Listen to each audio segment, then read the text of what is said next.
Consider this an appetizer for All-Star Saturday Night, presented by State Farm. Coming up later tonight on TNT, the D-League East against the D-League West from Ricoh Coliseum. It is the Development League All-Star Game here at the Ricoh Coliseum.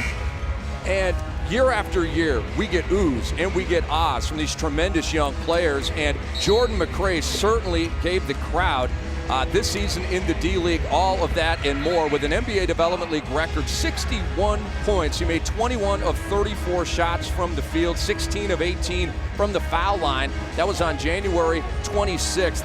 Isaiah and Brent, he also had 11 rebounds, 7 assists, and 2 steals. That's one of the best lines in basketball history. Absolutely, and you know, it was a great night for him. And shortly after that, we brought him on NBA TV, and we had a chance to talk to him. And you know, he talked about his mom and just how excited he was for that game. And then he got called up to Phoenix, so that was good for him. And Jordan averaged 4.8 points in 6 games after that call up to the Phoenix Suns. And here are your starting lineups for the East. Their head coach is Dan Craig of Sioux Falls, Trey Kelly, Jordan McCray, Sean Kilpatrick, the leading scorer in the D-League, Jarnell Stokes and Keith Benson. The West is coached by Ken McDonald. It's Will Cummings, Xavier Munford, and we are ready for the tip here at Ricoh Coliseum. And Sean Kilpatrick, number 14 there, with the blonde, what do you call that, a faux hawk? I don't know what you call it, but it looks good on him. He's easy to recognize, and he gets buckets. Kilpatrick, 26.5 PPG to lead the league, and we are underway. There's Justin Harper for the West. Off to Will Cummings, and the early spike by Jeff Ayers. Yeah, great move to the middle there, and the drop-off from Cummings. So Jeff with the high percentage start to the game. And we might see, Isaiah, a couple more dunks before this game is done. Yeah, and we might see it, but what I noticed right away is you see everyone's down in the defensive stands. They're not giving easy shots. They're not giving, you know, layups, and we actually see some defense being played. Oh, Ricky Lito off the backboard to himself, a la Tracy McGrady from an All-Star game. Yeah, when you got hops like that, you can definitely do that and trust your athleticism. That looked a lot better than what it is Tracy did in the celebrity game on Friday, where he threw it off the glass to himself and then laid it in. Wasn't quite as athletic as his All-Star game dunks. Munford with the miss, and back comes the East with Trey Kelly. There's some of that D you were talking about, Isaiah. Yeah. Oh, nice pass. And then it's McCray. That's sweet. And a jam right there by Keith Benson. Well, McCray made a great cut just to bail him out as Kelly was on the deck there. Nice job to finish that one off. See, I told you there'd be more dunks, Isaiah. Yeah, Harper. And Harper is locked in from the three-point line. But we're seeing good offense, and we're seeing good early ball movement. Kelly lost it. Nice pass to Kilpatrick, and he's off to an early start. I think Kelly's the kind of player who, if it's not perfect, it's probably better off for him. One, he makes a hockey assist off of his rear end, and that time loses the ball and throws a nifty left-hand pass. Off his rear end? Yeah, up the rear end. That's the safest way I could say that to you, Isaiah. Another look at Lito. That was awesome. That might be the play of the game, and it happened extremely early. We're going to see a lot of fantastic plays, but that might have been the play of the game. Well, again, you know, a lot of these guys are here trying to impress NBA scouts. There's an NBA scout from every team here, and you know they're locked in and penciled. You know, and Lito is one of the guys that they're looking at. So, you know, this is a chance for him to display his athleticism, his energy, and also, you know, his personality. Well, check that box. He got it all taken care of on one play. Ricky Lito, 2 NBA seasons with the Mavericks and the Knicks. He was a second-round pick to Milwaukee back in 2013. Benson, a couple of taps. Stokes couldn't get it, but he is fouled. So Jarnell Stokes will toe the line, and this guy has been a beast in Summer League play over the last couple of years. Yeah, and that's his style. You know, inside, you know, he's a big guy, and you know he likes to, you know, throw his weight around inside. He doesn't pretend to be anything but a big man. You have a lot of big men who want to go out and dribble and shoot threes and display all the other skills, but he's a guy who says, I live and eat in the paint. Jarnell, the 35th overall pick to Utah in 2014, then moved on to Memphis.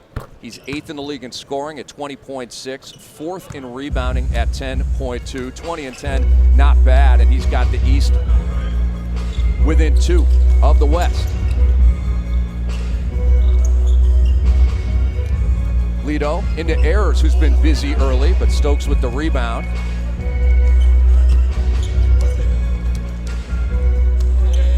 McCray to Stokes. Another foul. He's a magnet for flesh, Bones. Yeah, there's no doubt at his size and with his width that his athleticism, I think, surprises defenses, and he doesn't feel that sort of contact and continues on with his offensive play. That time you see him move the ball from right to left and ends up getting to the free throw line. So a big body. And that's what makes him really effective around the basket, is that he can finish with both hands. And you know, so many players, they're not able to finish with either hand. They're strong-handed or right-handed dominant. He's equally good around the basket with both hands. Stokes now the leading scorer, 4 for 4 from the free throw line, and Lito misses everything. And then after you shoot like that, Kimley, you have to wipe your hands, because it definitely, you know, sweaty palms. Something's wrong with either the ball or your sweaty palms. It wasn't that you just missed. Saw Lito do that. Or you get nervous. I remember my first NBA All-Star game. We played in New Jersey, and I went to the foul line. And as I get to the foul line, I look up on the foul line. There's Kareem Abdul-Jabbar. There's Dr. J. And I go to take a free throw, and it's a total, complete air ball. My first free throw in the All-Star game was an air ball. You got to be kidding me. No, I am. We got to find that video somewhere. I was so nervous because, you know, I was ready to go, and then I looked up, and it was Abdul-Jabbar on the foul line. Here's the one thing I can say about that, Isaiah, is I remember your first All-Star game as well. Do you remember what I mean by that is I never played in one, so I remember your first one as well. Lito to Munford, hanging and fouled by Benson. And I want to go back to the Lito air ball, because when the players were warming up, they all had the long sleeve warm-up shirt on, and it is cold in this arena right now. Not frigid. Outside, it's beyond cold, but it is cold in this arena. It might take a minute for these guys to warm up and settle into the game.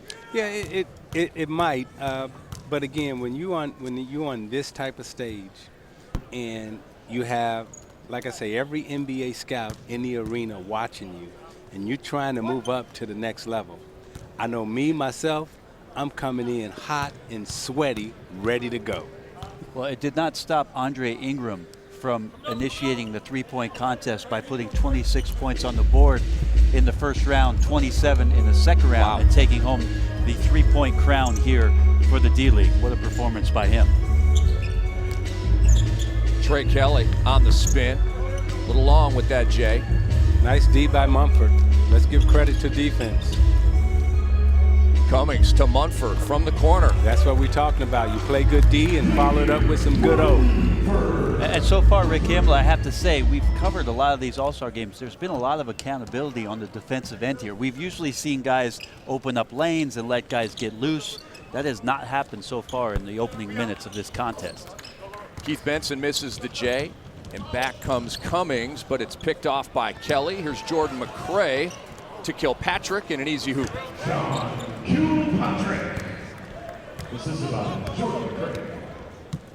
Kilpatrick now with 4. And a reverse jam miss by Ricky Lito.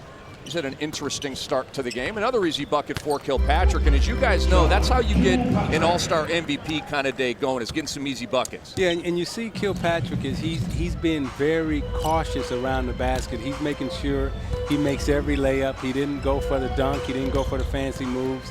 He's trying to make sure that at the end of the night, the stat sheet says Kilpatrick, 10 for 12, has a good shooting night. Great move by Jeff Ayers there, using that pivot foot, getting back to that left hand. And look out. Jordan McCray lights up Ricoh Coliseum.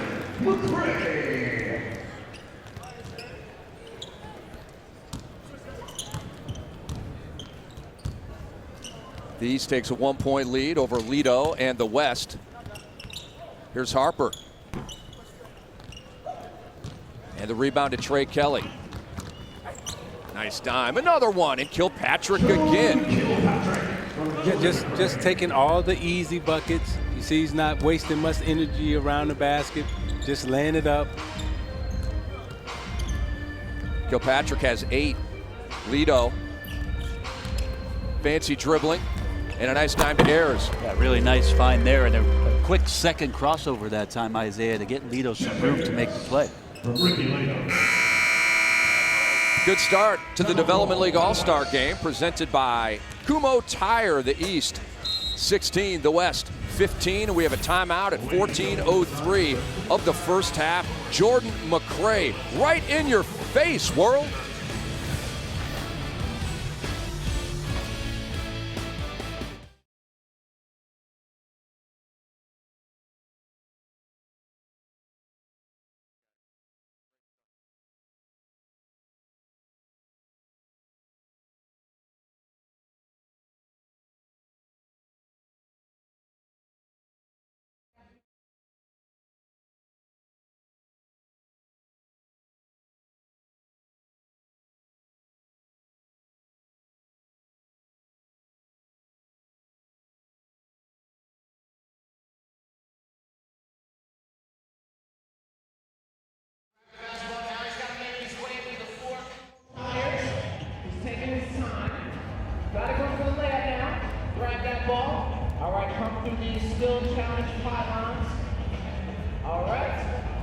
He's making his way down for a nice time. Is it under 20 seconds? Is it? Oh! Very nice.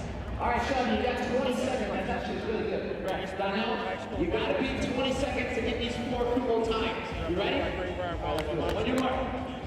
Get set. All right. He's off. He's grabbed the basketball.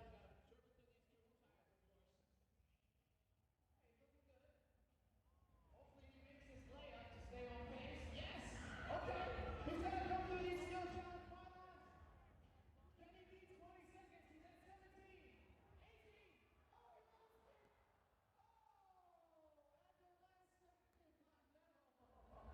Oh, man.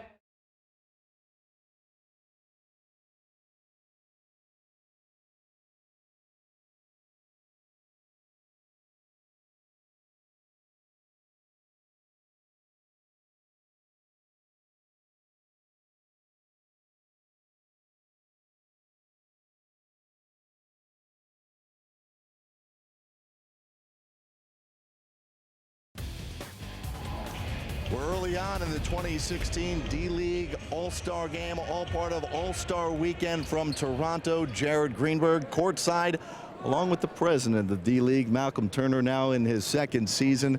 Apparently you guys only go to cold weather cities. New York, now Toronto. But hey, congratulations on what has been just a phenomenal 2nd year for you. And you had the showcase a couple months ago, and now it just seems like you guys have turned it up a notch. It's really exciting. There's a lot of momentum behind this league right now, and we're so excited to be here as part of All-Star Weekend in Toronto. And our newest team, the Raptors 905, just launched this season, and the history and affinity for the game is well documented in Canada, and so we're excited to be part of All-Star Weekend, not only with our D-League All-Star Game, but the Raptors 905 launching in this market as well. But we're excited about the momentum that we're seeing across the marketplace within our business. Malcolm, we've seen so many players called up this year, and not just guys to be placed on the end of a bench or to help out in practices. It seems like the scouts at the NBA level are turning to your players to make an impact. Absolutely. We are on pace for another record-setting year in terms of developing players, both for D-League player call-ups, but importantly, NBA player assignments. And so our NBA coaches and GMs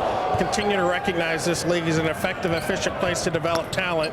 We've already broken last year's records for player assignments, and if any indication, again, talking with our NBA teams, we expect to really further raise the bar in terms of our contributions at the NBA level. Well, let's talk about the future. You mentioned the Raptors team getting you closer and closer to what really everybody across the board wants, and that's 30 NBA teams, and each one of them to have a D-League affiliate. Absolutely. This year we have a record number of teams at 19. For the first time, all singly affiliated with an NBA parent club. club.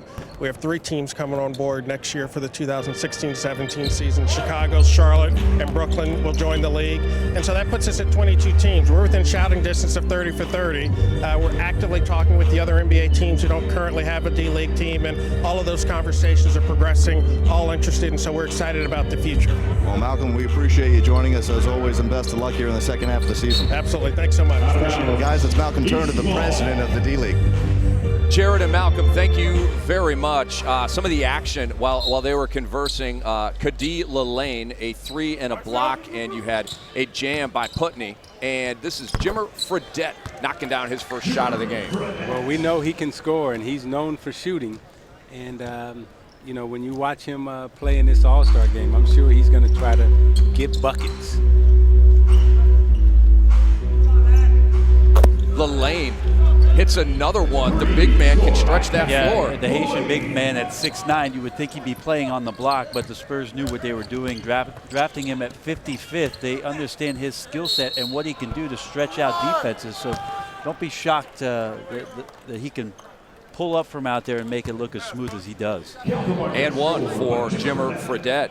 And we'll take another look. Showing some strength right here, Isaiah. Yeah, you see him putting on the floor and being able to finish around the rim, take contact with his left hand. Now, a simple play like that, if you're scouting him tonight, the thing that you're doing is you're writing on your notepad and you're saying, he's developed strength, he's strong enough, he can finish around the basket. And you'll take note of that, and you'll go back and you'll show the video to the coach.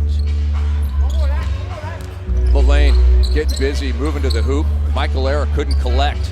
Vanderblue reloads for the West, and it's Putney long with that 3. Rakeem Christmas pulls the board. Jimmer up to Scott Suggs. Christmas pivots and scores over Lillane. I remember Christmas in high school, and he was one of the kids that I was recruiting to come to FIU, and watching him develop at Syracuse. He didn't have an inside game when he was in high school, but as you can see, the work ethic that he has and the ability to rebound the basketball, quick hops and play around the rim. He's one of these guys, one of the big guys that will get better, and he will get his call up. How much, Isaiah, for big guys, especially in the way today's game is played, do instincts for the game as a big man come into play? I think you need them more now than ever, because when you see Cook make a pass like that, the big guys now are being asked to do more things. They have to run the floor, they have to shoot the 3. So the instincts and know-how of the game, they have to be able to feel it on the perimeter as well as feel it on the post. Jordan Baczynski just jammed for the East, drawing a timeout from the West. This is now the East's biggest lead at 4, 27-23, and there is all-star Paul George. What a success story he has been, Bones, with the bounce back, and he's got his Christmas jersey on. I love it, especially the early part of the season. They obviously got off to a hot start, which I think in turn affected the way that some of the players on the Indiana Pacers thought that Paul George was going to contribute to the team for the rest of the year, and we have to be realistic about it. There's no way he was going to keep up that pace, especially coming off that injury.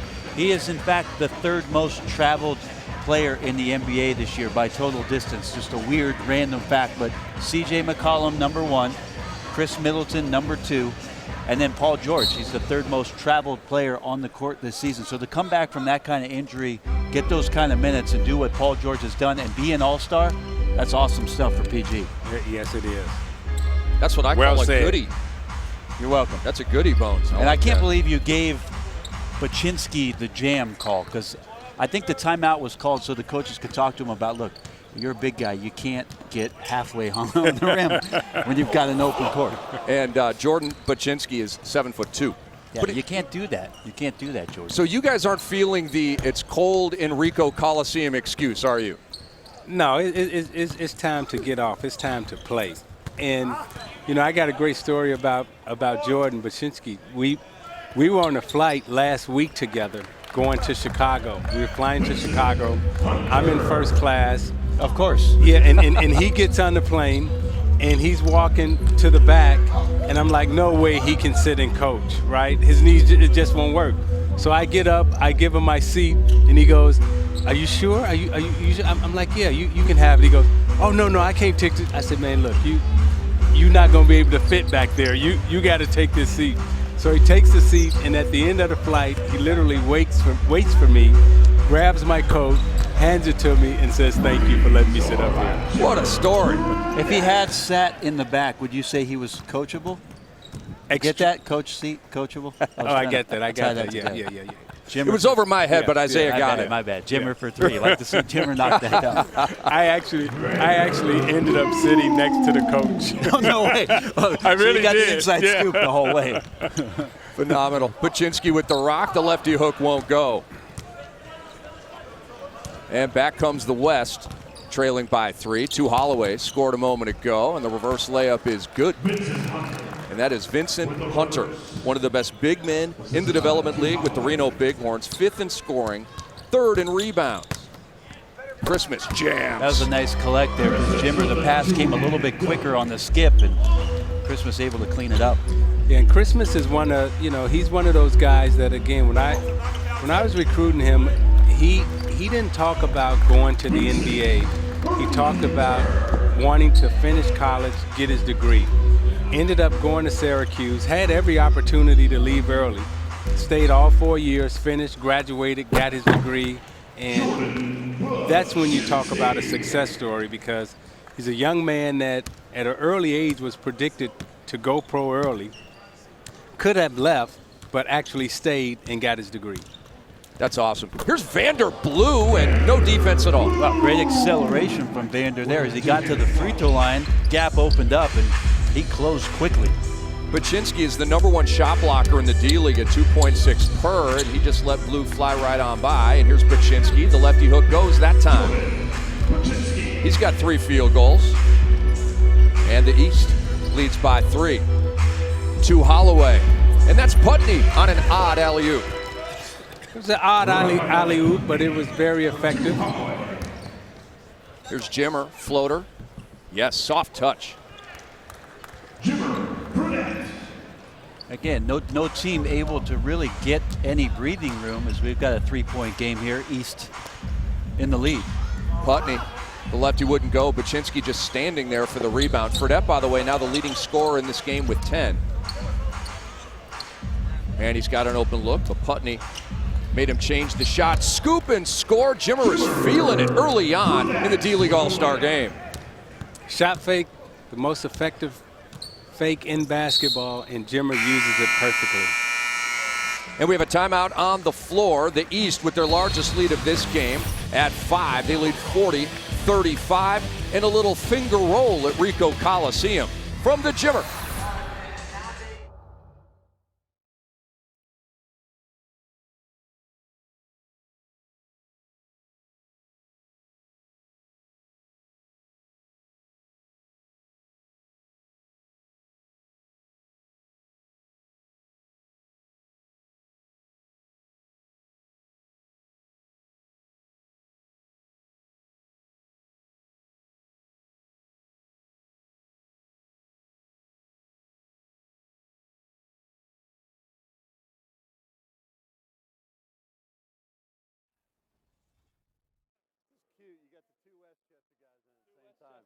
This is really cute. That's what we do, man. These guys are inseparable.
This is cute. You got the two Westchester guys in at the same time. This is really cute. That's what we do. These guys are inseparable. Some early sarcasm from Austin Spurs head coach Ken McDonald, coaching the West here today at the D-League All-Star Game, and Jimmer Fredette, Jordan Baczynski, the Westchester Knicks he spoke about. Also mic'd up, Dan Craig, Ronald Roberts Jr., Vincent Hunter, as well as Rick Kamla, Isaiah Thomas, Brent Barry, and Jared Greenberg. Welcome everybody around the world here on NBA TV. A little heat check from Jimmer, and he hits again. That's when you know you're feeling it. Jimmer came to put on the show tonight. He's got 15. Jeff Ayers, nice touch. A little push shot from Jeff Ayers. Got the ball out in front of him, but enough room and knocks that one down. Gives himself a little encouraging clap on this end. Ayers having a fine game, 9 points on 4 of 5. Here's Quinn Cook, former Dookie, and the pass squirts out of bounds, and it'll go over to the West. Quinn Cook disagrees with that call. Quinn Cook having a terrific year with Canton, 19.7 PPG. That's 12th in the league, shooting 38% on threes.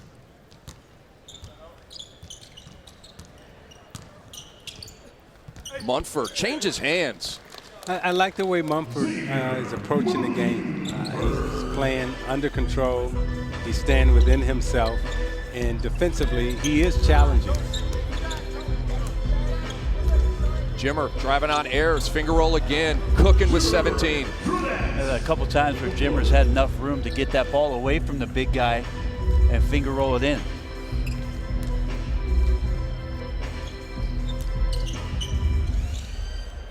Ayers, nice pass. Munford left it short, though, and back comes Cook for the East.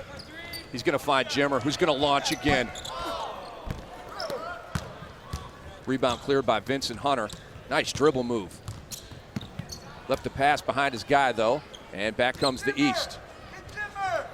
Fans yelling for Jimmer to get a touch. Quinn Cook says, "It's my turn." It's always tough to do if you're standing at the three-point line. You get a bad pass and you've got to put it down because in your head you're already settled in to use the pass for your rhythm, but took the dribble and got it down. Munford finishes that time, bringing the West back within 7.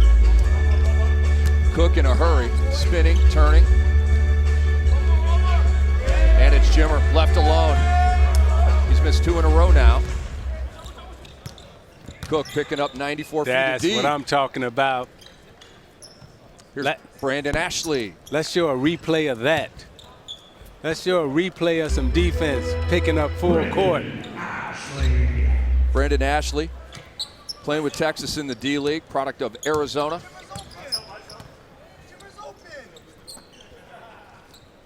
Stevenson, yikes.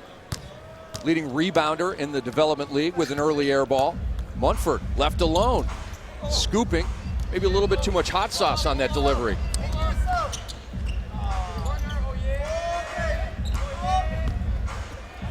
Nice play. Jimmer out to Cook. Good two-man game between them as Jimmer got off the three-point line. Knew Cook was still standing there. And you see those two right now, they've developed a rhythm in terms of playing together, Cook and Fredette.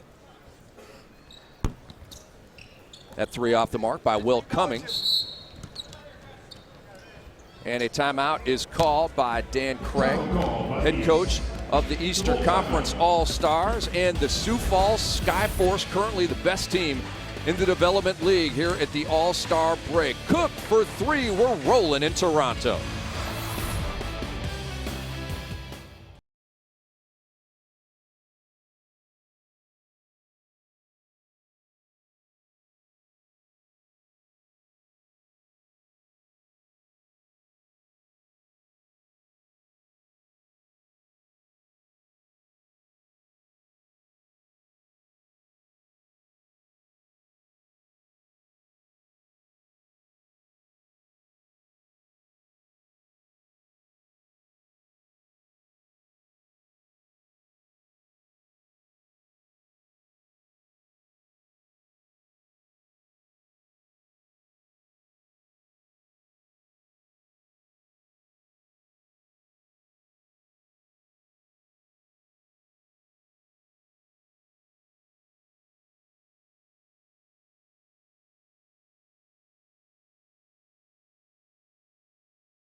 16 NBA D-League All-Star Game is presented by Kumho Tire, official tire partner of the NBA.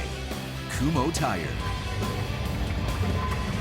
I will welcome you back to the D-League All-Star Game, and we got a rising star in the NBA with us, Jordan Clarkson of the LA Lakers, who you spent some time playing in the D-League last year, but now you are fully entrenched in the Lakers and certainly their future. What's it like for you now in your second year to see some of these guys out here and wanting to make it to where you are? No, I think it's pretty cool. You know, I played in the D-League about 7-8 games. And, you know, for me, it was a process, and you know, me just wanting to go out there and play and get better. 25 points last night in the Rising Stars Challenge. It seemed like at times, especially late in the game, guys were taking it pretty seriously, trying to win that game. Yeah, it got serious around like 10-minute mark, 8-10-minute mark. So yeah, we definitely were competing and trying to win that. What is it like in an atmosphere like that with guys that are all at a high level? And for you, it's been obviously a tough year with the Lakers, so to get into that, was it just the relief to play in a game like that? Yeah, you know, it was really fun. You know, it's a loose game. Everybody just out there just having fun, like, you know, like we was kids in the park. So it was a fun experience. I'd imagine this week, with a lot of time off, is much needed for you guys just to kind of take a deep breath? Yeah, this is definitely much needed for us. We got to come back to the second half of the season and, you know, just really work as a team and, you know, continue to progress. You know, we got a young group, and that's what we're trying to do. All right, you got a busy day still to go. Later on tonight, the Skills Challenge. Tell us what to look forward to. And you told me a couple of days ago that you were guaranteeing a victory. You want to say that now on TV as well? I don't know. I'm going to go out there, you know. Backing away from that guarantee that you told me the other day, huh? Yeah, you know, I might win, though. You never know. You know, I don't want to put no cap on my stuff, so I might go out there and go get it. Okay, so before that, you got to judge the slam dunk contest here. What are you looking for? No, DJ Stephens is in the dunk contest, right? I seen him do some crazy stuff, so I think it's gonna be exciting to watch him do that. So I'm excited for that. Well, over at the table, we got Brent Barry and Isaiah Thomas, who have plenty of experience judging dunk contests at the NBA level. So if you need any tips before halftime, make sure you can go and speak with them. I got you. All right, guys, let's go back to you. That's Jordan Clarkson of the Lakers. Jared and Jordan, thank you very much. Yep, coming up at halftime, it is the Verizon Slam Dunk, and on cue, we get one from Will Cummings, and here comes the West. They are down 9. Busy weekend for Jordan Clarkson. That's a lot of stuff going on. What an itinerary. Yeah, and you like to see guys come to the All-Star game and participate in all the activities, and he's one of the guys, as he said, he played in the D-League, moved up. Now he's having, you know, a successful run with the Los Angeles Lakers, starting for them, playing well for them. Now here at All-Star Weekend, participating in All-Star Weekend. So it's been a great storybook story for him. I think what Isaiah and I can concur on with regards to judging any kind of contest is we do accept cash. Under the table or over the table? Yeah, I mean, whatever you got to do to get it to us, that will help your chances immensely. You would have been a great recruiter in college. Ricky Lito! Nice. We shouldn't even. Yeah, I'm going to leave that one alone. That was just a joke. I'm going to leave that one alone. Kilpatrick. Nice dime to McCray, fumbled out of bounds, but last touched by the West. So 24.2 to go here in the first half. The East 61, the West 54. Jimmer Fredette, leading scorer, with 17. He's made 7 of 10 shots. And from the side pocket, that bucket is good. Ronald Roberts Jr., and he's known as a banger, rebounder, and shot blocker. Hitting a corner 3, and a foul here with 18 ticks left. There is Ronald Roberts Jr. He has opened eyes in some of the summer leagues we've seen recently. Yeah, he's played well in the summer league. He's a guy who's just waiting to get his chance. But, you know, the energy that he plays with and the enthusiasm that he brings to the floor, you know, makes him worth watching. And he's a guy that, you know, the scouts definitely have their eye on.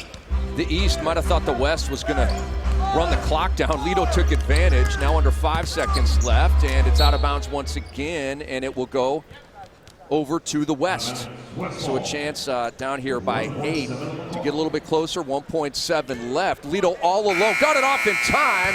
And another air ball by Ricky Lido. So we are at the break here in the 10th annual Development League All-Star Game presented by Kumho Tire. And the East leads by 8. Jimmer Fredette, 17 points. He's also got 3 rebounds and 4 assists. Kilpatrick also in doubles with 11. The leading scorer for the West All-Stars, Jeff Ayers with 9. He's made 4 out of 5. Coming up, stay right where you are. It's the Verizon Slam Dunk D-League style.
At the half of the 10th annual Development League All-Star Game presented by Kumho Tire. And right now it's the D-League Slam Dunk brought to you by Verizon.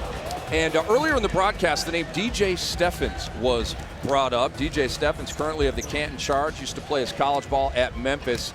He can get up and go, and he should put on a show. And there are 5 other combatants here in the slam dunk competition that figure to give us quite a show as well. And we welcome you courtside once again. Rick Kamla, Isaiah Thomas, and Brent Berry. We'll have the second half of the D-League All-Star Game in just a moment. What are you excited for? Watch it. Have you seen a D-League dunk contest before? Let me start there, Isaiah. Yeah, actually I have. And, you know, the thing that always impresses me about these competitions is that, you know, A, they can jump, but the creativity that they bring to the gym is actually a little bit more creative and athletic sometimes than the upper echelon when you're talking about the NBA. I think sometimes, Rick, and we've seen plenty of these now, that the guys here, the coolness factor kind of goes out the window. Yes. And these guys take it a lot more serious because of what it represents in terms of them being mentioned, their name being out there. Of course, on NBA TV, we cover all the highlights and things like that, but they can make a bit more of a name for themselves. And so we see less theatrics and guys taking this very, very serious. And it ends up being sometimes, I hate to say it, sometimes it's a little bit better than what the big guys bring sometimes. You know, I think the winner of the D-League competition should be invited to participate against Isaiah. the NBA guys, you know, on Saturday night. So the winner here should be invited to participate against the big guy. Totally agree with that. They should leave one slot open for whatever these guys do on Saturday afternoon. Yeah. They can come back, get on the big floor, on the big stage, and show everybody what won them the D-League contest, and maybe, just maybe, get the big one. They can get a call up, a one-day call up to the All-Star game. A 6 hour, one-day call up to All-Star Saturday. Well, just a quick nap in between the D-League dunk and the Verizon Slam Dunk on All-Star Saturday night, and you're looking at West coach Ken McDonald. Moments ago, he had an inspirational message for his team. There's a line of scouts around here, right? Play D, play the right way. We come down, move the ball a little bit, you know, just a couple passes, drive and play. Not saying don't play, but let's play with more energy than the other side, and especially on defense, okay? Every one of these guys is watching, can these guys defend at the next level? So just let's defend. They don't get to watch you guys head to head. All right, so Isaiah and Brent, you're very accomplished, you know, basketball players with great resumes, and you were pros for a long time. And I want you to go back to that point when you were trying to impress somebody, whether it was a recruiter, a coach, a scout, and relate that to the players here in this D-League All-Star game. You know, the way you frame that question, I would have to answer it this way. I can't ever remember a time when I wasn't trying to impress somebody when I was playing basketball. Even after being a champion and an all-star? Yeah, every time I stepped out on the floor, I wanted to try to give my best performance every single time. So I can't remember a time when I wasn't trying to impress somebody out on the floor when I played. And this is the way I've always felt. I don't use that terminology in terms of impressing somebody because I feel like that means you're stepping outside of who you are. So to me, it wasn't about impressing people and leaving something with them that wasn't an authentic part of who I was. It was about just doing what I do, doing what I practiced, having the confidence to go out and do that in front of people who are coming to watch, but not step outside those lines so that they think I'm something that I'm not. Yeah. So give them my best authentic self. That's, I think, if you can represent yourself that way, that's the way to do it. And see, I had the extra burden of having to perform, you know, from high school to college. So people were coming to watch you play, and they were paying money to watch you play. And not only did I have to play, but I also felt that I had to perform. So I felt like I had to make the person in the stands in the 20th row feel the love and the enthusiasm and joy that I was feeling. I think there's a huge difference between impressing somebody and proving to somebody what you're doing. Because for me, Isaiah, growing up, as you well know, I had to prove to people that I could play. Well, you had to prove to your dad first. That was not as important as proving it to myself. Yeah. All right, more from Isaiah and Brent in a moment. We toss it now over to the PA announcer, Ari Larios. Ladies and gentlemen, your contestants in the 2016 NBA D-League Slam Dunk presented by Verizon. First, from the Austin Spurs, Kiefer Sykes. From the Canton Charge, DJ Stevens. From the Fort Wayne Mad Ants, Walt Lemon Jr. From the Oklahoma City Blue, J.P. Takoto. From your Raptors 905, John Jordan.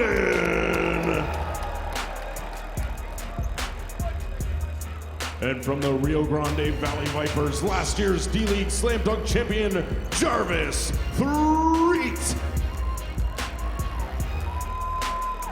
Give it up for your 2016 NBA D-League Slam Dunk contestants. All right, so we've been talking a little bit about DJ Steffens. Check this out.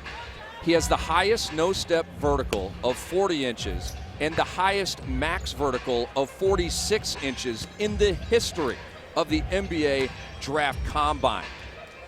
And Bones, as he was being introduced, you were motioning up to the sky. Yeah, I watched him in warm-ups, and he was practicing a dunk where I swear at the height of his jump, he just hovered for a little bit.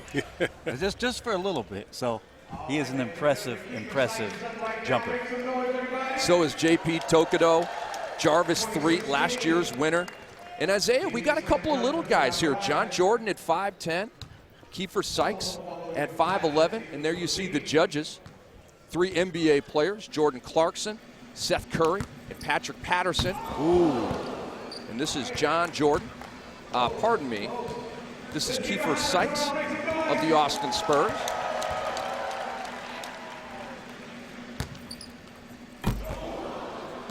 Those bounces are just a little bit too far back, but that's impressive for him to glide that far and double pump it. Love to see him get it down. Sykes nailed that one. Did he overcompensate, Bones, and get a little bit too close to the rim? Maybe so, but after the first 2 tosses coming up short, like you mentioned, he made sure that one got him close enough, Isaiah, to do what he wanted to do. And when you see all this happen in replay, you get a chance to really see how incredible and athletic these dunks are and how complicated they are. You can't really appreciate it in fast motion until you get a chance to see it on instant replay. You know what I mean? Like, it never, normally that's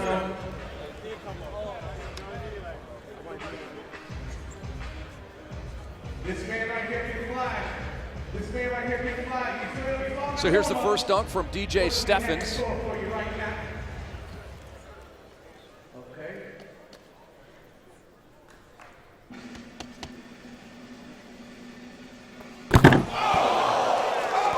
Through the legs for the jam, standing right under the basket. 10s across the board. Patterson, what's it going to be? Yes, it's a 50.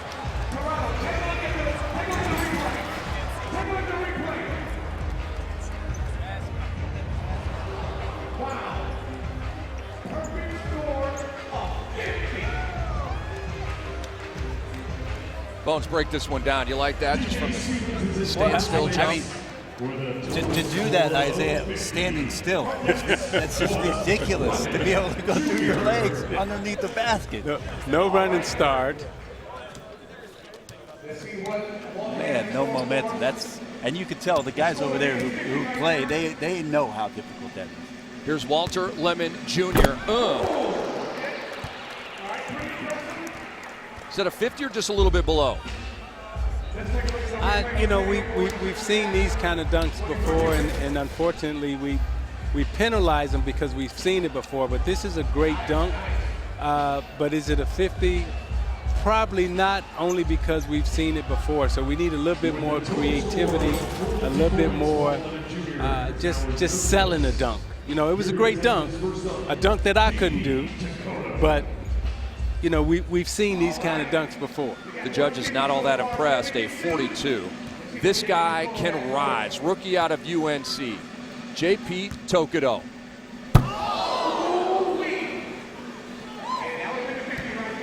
You get 40 seconds to get the dunk in the hoop. Tokido again, spinning and jamming. A little less of a windmill that time, Bones. Yeah, I don't think he brought it quite as far down as he did the first time, but that is working against your body's momentum as he's spinning around and cuffing it. So impressive, and a solid score there, Isaiah. Yeah, a very solid score, and you know, it's as you say, he's working opposite on going the opposite way of the way you're supposed to turn. And that's very difficult to do in the air maintain your balance, concentration, and then find the rim and throw it down. Am I wrong to say that that was Vince Carterish right there by Tokido? You can't start saying that name. I said Ish. Oh, okay. I said Ish. You're kind of wrong to say that. Here's John Jordan from Raptors 905. Fans here at Ricoh Coliseum pulling for him.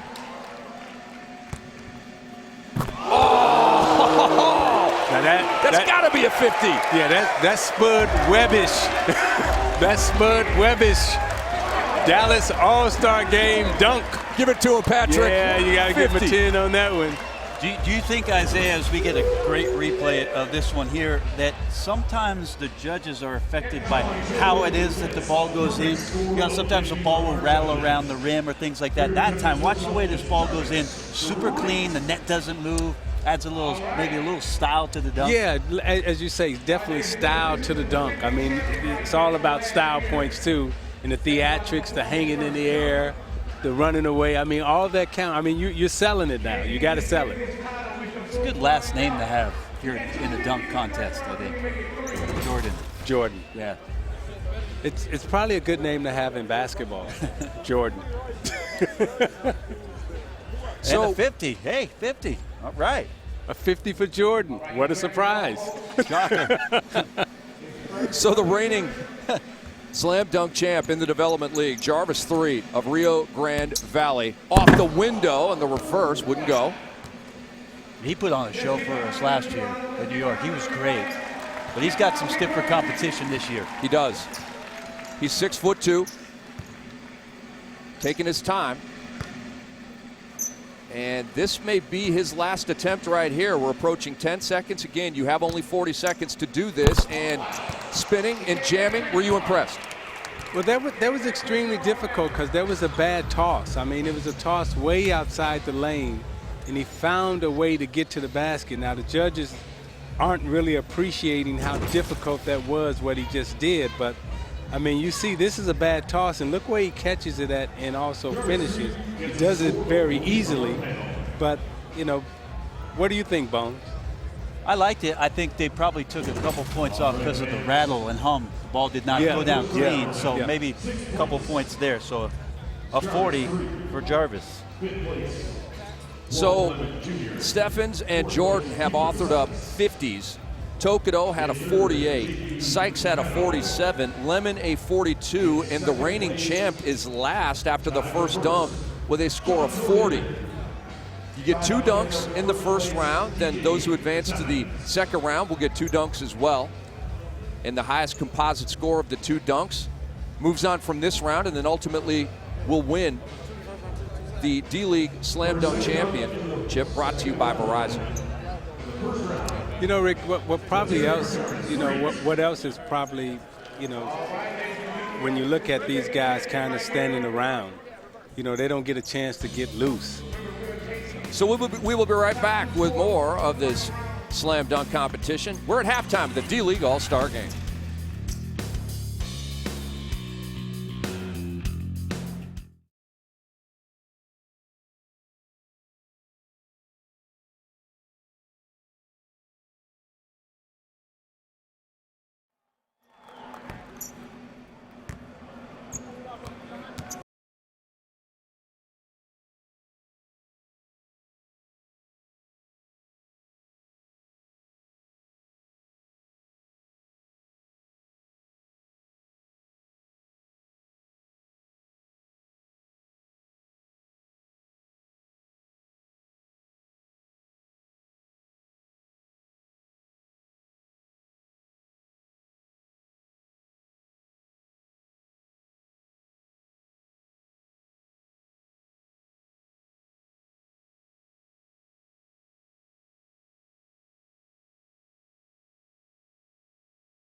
Again as round 2 began, and Jarvis 3 did not dunk. The time was running down on him, ended up just laying it in, and they gave him a score of 32, so a composite score of 72 for the reigning slam dunk champ in the Development League. He will not be moving on to round 2. That is safe to say. This is Walter Lemon Jr., his second dunk. Bones, do you like the idea here? Yeah, there's a lot going on here. The split leg, the straight leg, and then the left hand. That's very difficult to make that transfer. I say that like I've done it. I'm just throwing that out there.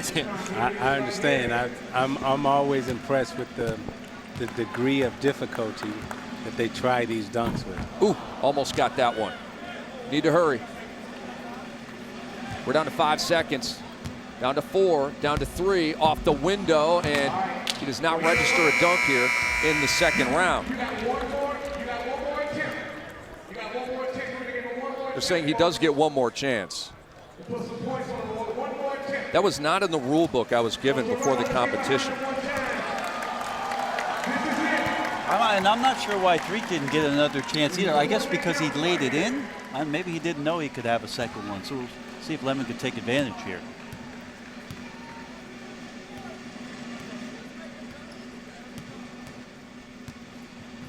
Lemon's going to try it again. Thuds off the front of the rim. Fans let him know they appreciate the effort here at Ricoh Coliseum in Toronto. Rick Campbell, Isaiah Thomas, and Brent Barry. Who gave him a 9? Yeah, Jordan Clarkson with a 9 over there.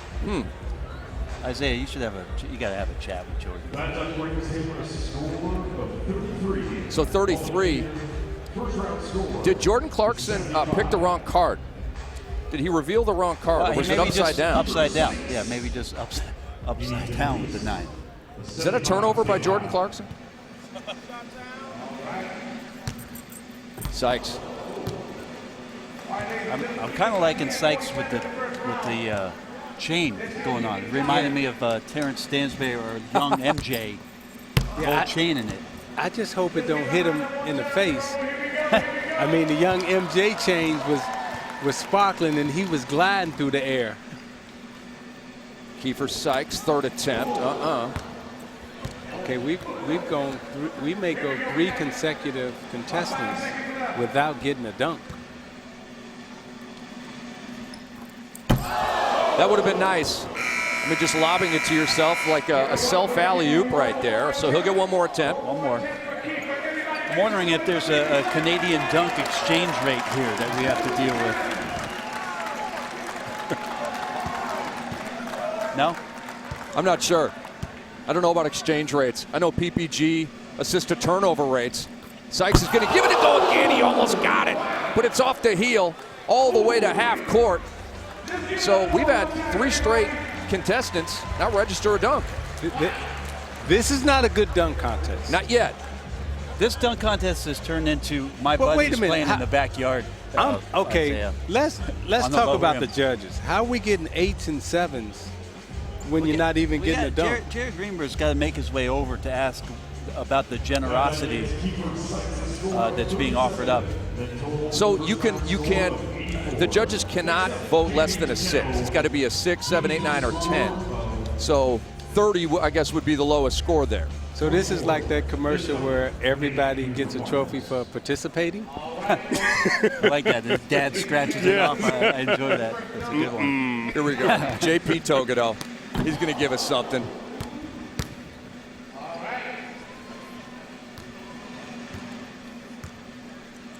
Down to 20 on the dunk clock.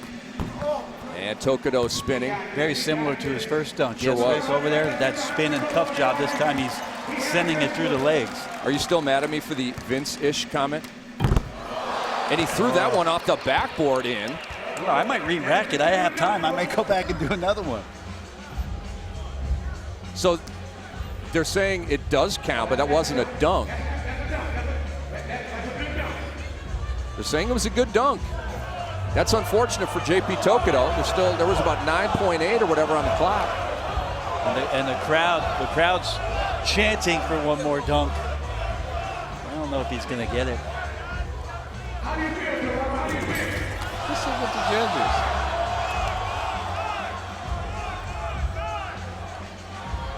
Well,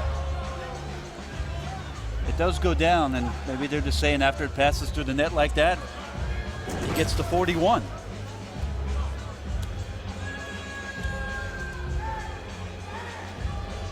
That does brings him to a score of 41, giving JP Tokodo a first round score of 86. So Tokido, a 41, combined with his 48, give him 89. There's a lot of math in this dunk contest.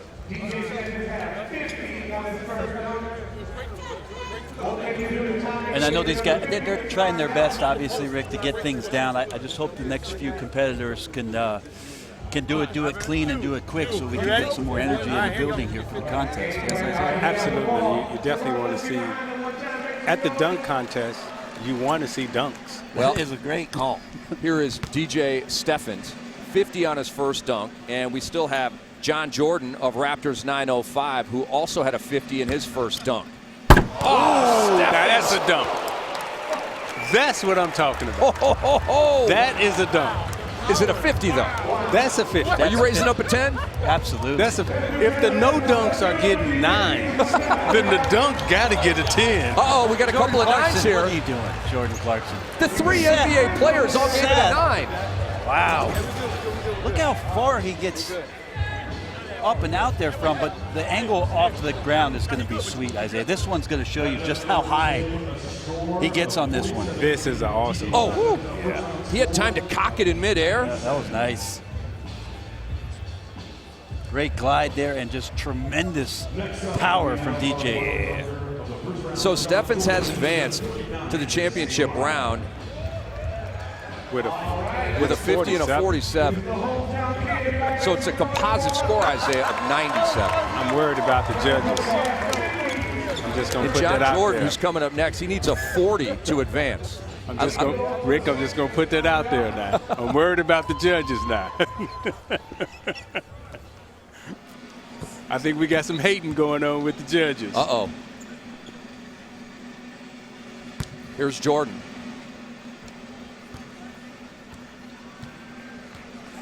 Had that sweet split leg reverse for his first dunk. See what he comes up with the second time. Will we get another 50? Oh, yes. Two-handed windmill. He bringing back old Spud Webb and Dominique Wilkins throwdown. Well, Jordan is wearing Air Jordan 1s, and he gets a 50. Yeah, that's definitely a 50. That is definitely a 50. So 2 50s for John Jordan. He and DJ Steffens will launch for the title. Yeah, super smooth, and again, just the clean finish. Watch the ball just swish. In the hang time. Beautiful. So John Jordan is listed at 5'10", and we know that the listed height is usually a little generous. Do you see him at 5'10", maybe a little lower than that? I would give him 5'10", because I'm like 6'1". on your best day? We'll be right back with more of the dunk contest on NBA TV.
We're at halftime of the NBA Development League All-Star Game presented by Kumho Tire, and this is the D-League Slam Dunk brought to you by Verizon. This is the championship round, and it's come down to John Jordan of Raptors 905 and DJ Steffens of the Canton Charge.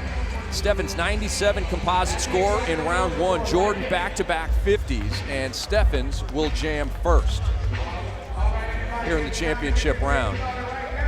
Rick Hamla, Isaiah Thomas, Brent Barry, Jared Greenberg on hand here at the Ricoh Coliseum in downtown Toronto on All-Star Saturday.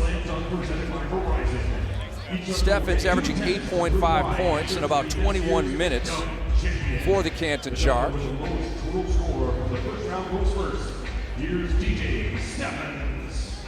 Yo, excuse me. And he is ready for his first dunk. A lot of people in our way, blocking our view, and that won't do. And Quinn Cook off the window. I see it. What's he trying to do here? He wants to get it off the make. He's going to have Cook make the layup and go through the legs and windmill this thing. Well, I've never seen this before. Ooh. If he can pull this one off, this will be special. Added pressure with the clock. He's not even coming close, Bones. And this is going to be the last attempt, Rick. Drop that one. So the clock will run out here, and then he'll get one more attempt. Well, he got that one off in time. Would you have recommended doing that, the quick dunk there, Brent, or should he have let the time run out and had time to gather for one more real good one? I don't know. It's just so difficult to have somebody lay the ball in a perfect fashion that doesn't hit the rim, comes through the net the right way, and then for you to time that catch and do what he was trying to do. And again, he's got such incredible hops. I think he should just let those speak for himself. I don't think he has to do all that much in terms of being creative because we're in awe of his vertical. I mean, that 46-inch vertical is incredible. I agree. And anytime you bring someone else into the mix, another player other than yourself in the dunk contest, you always run the risk of not having perfect timing.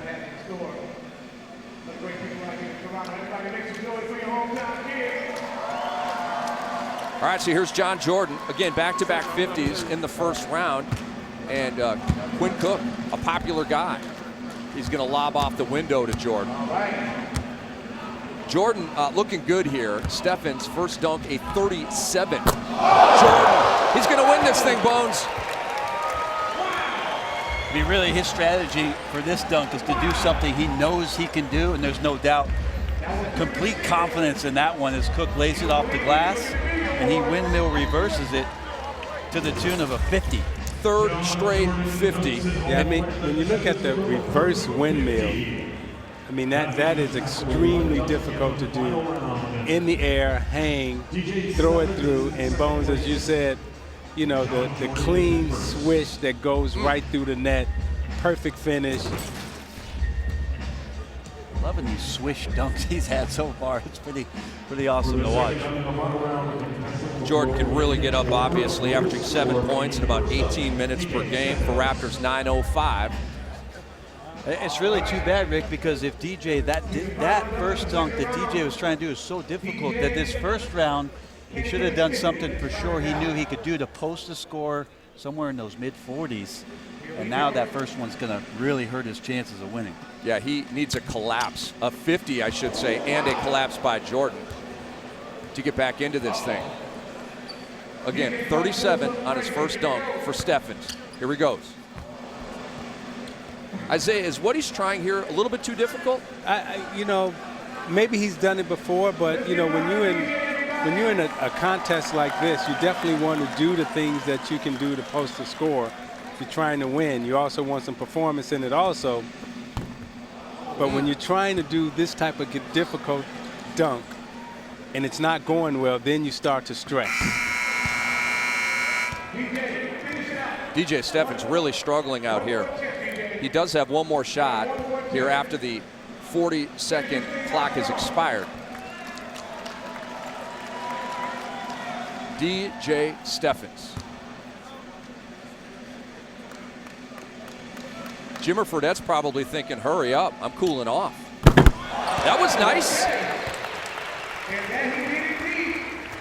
But he's shaking his head, Bones, as he comes back to center court. And one of the things I find fascinating, Isaiah, is when somebody like DJ Stephens, who can do what he does in terms of his vertical leap, asking other guys about what they think he should do.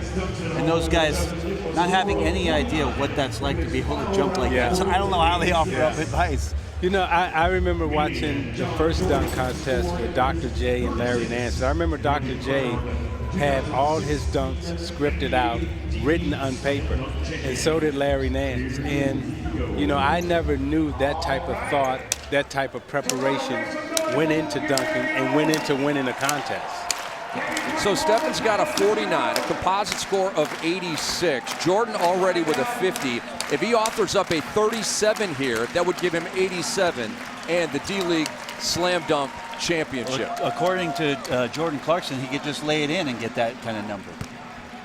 Here's Jordan trying to go between the legs.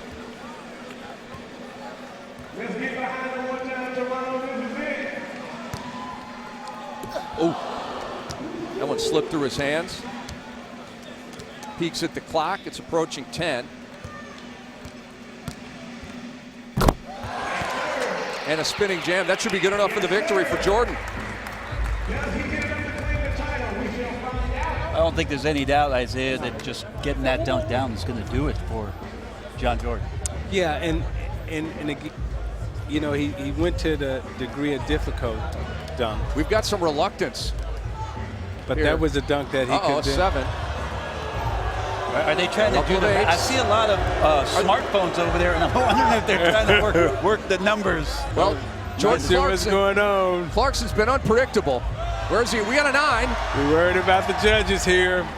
We worried about the judges here. And Clarkson with an 8. And John Jordan with this dunk. So that's a 40 for Jordan, and John Jordan of Raptors 905 here in Toronto is the winner of the NBA Development League Slam Dunk, brought to you by Verizon. So 90-86, Jordan over Stephens for the title. And the people in Mississauga tonight will be partying big time. We got the second half of the D-League All-Star Game coming up. Don't go anywhere.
Coliseum at halftime of the NBA Development League game presented by Kumho Tire. And moments ago, the slam dunk competition brought to you by Verizon goes to John Jordan of Raptors 905, all 5'10", 180 of him.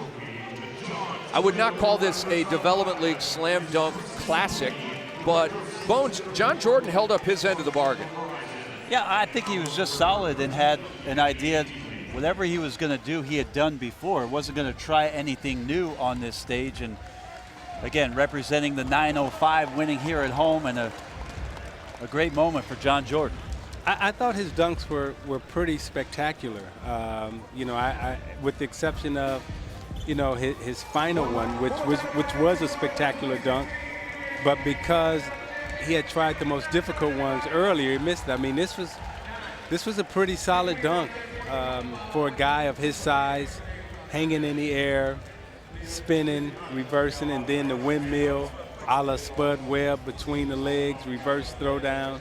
I thought he had some vintage dunks that were good. Spud Webbish, Dominique Wilkins-like, you know, so I like what he did. Bones, do you think DJ Steffens fell prey to some nerves out here today? I just feel like he didn't have anything planned out, and you know, that's something to learn from as he watched John Jordan raise that trophy here. And we're getting ready for some second half action. Indeed we are, of the 10th annual NBA Development League All-Star Game. The commissioner, Adam Silver, in the house at Ricoh Coliseum.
John Jordan, congratulations here, the 2016 NBA D-League Slam Dunk champ. You had some pretty special moves out there. I mean, that's something I've been doing for a little minute. And I mean, I just wanted to come out, get the fans a good show, and bring it home to Toronto. Well, you know, you've only been here for about a week, so this is a good welcome to the area. Yeah, most definitely. Like I said, I just wanted to bring it to the home crowd. I mean, we got great support out here, so I wanted to show the people what I can do in All-Star Weekend. And I know you were sending some messages across the way to Isaiah Thomas. What was it like to have the Hall of Famer watching you? I mean, it's great. I told him I had to do this for the little fellas around. So I mean, I hope he appreciated the effort. You know, it's a blessing to be able to do this in front of him, a living legend. Well, congratulations to you. Best of luck the second half of the season. Thank you, thank you, thank you. Let's go back to you, Rick. All right, Jared, thank you very much. So, Isaiah, did you appreciate the effort from John Jordan? Not only did I appreciate it, but I loved it. As I said, I was I was blown away by, you know, his vintage dunks, you know, bringing out the old Spud Webb dunk, the Dominique Wilkins windmill, and then, you know, bringing out the Air Jordans, the first ones, you know, so, you know, and then, you know, Jordan dunk contest. I mean, it was all good. It was all good. Representing the 905. So it was a good afternoon for him. So before the Development League All-Star Game, before the Slam Dunk competition brought to you by Verizon, it was the three-point competition, and Andre Ingram of the LA Defenders started out hot, 26 in the first round. And you see the guys at half court bouncing, cheering him on as Ingram, the D-League leader at the All-Star break in three-point accuracy at 51%, just drilled, and he took out Jimmer Fredette, who joined him in the championship round, but in the end it was Andre Ingram making his first 12 shots, finishing with a score of 27, but Jimmer Fredette has turned the frown upside down with 17 first-half points, leading the East in scoring, leading everybody in scoring, and here at the half it is 64-56 East over West. Bones, what kind of challenge is this for players on both sides? Long halftime with the dunk contest, and it's a cold arena, it's very cold outside. What kind of challenge will it be to get their play ramped back up? Yeah, there's no doubt with I mean, we can feel it, Isaiah. It is a little bit chilly in here for those guys to come out early and make sure they get a sweat. The problem really is for the coaching staff, because we can look at these minutes and you see they want to make these substitutions, platoons of guys coming in, shift changes, if you will, since we're in Canada. We could talk a little hockey shift change. I like it. You got a hockey assist stat but you want to get these guys warmed up, and because they've been sitting so long, you don't want to have them sit again. So we'll see if the coaching substitution patterns change here in the second half. And if I was to put myself in one of the players' position, I would still be focused, locked in, concentrating, because my ultimate goal is to get to the next level. I know there are scouts in the building. You heard Coach McDonald remind them that there are scouts in the building, people are watching.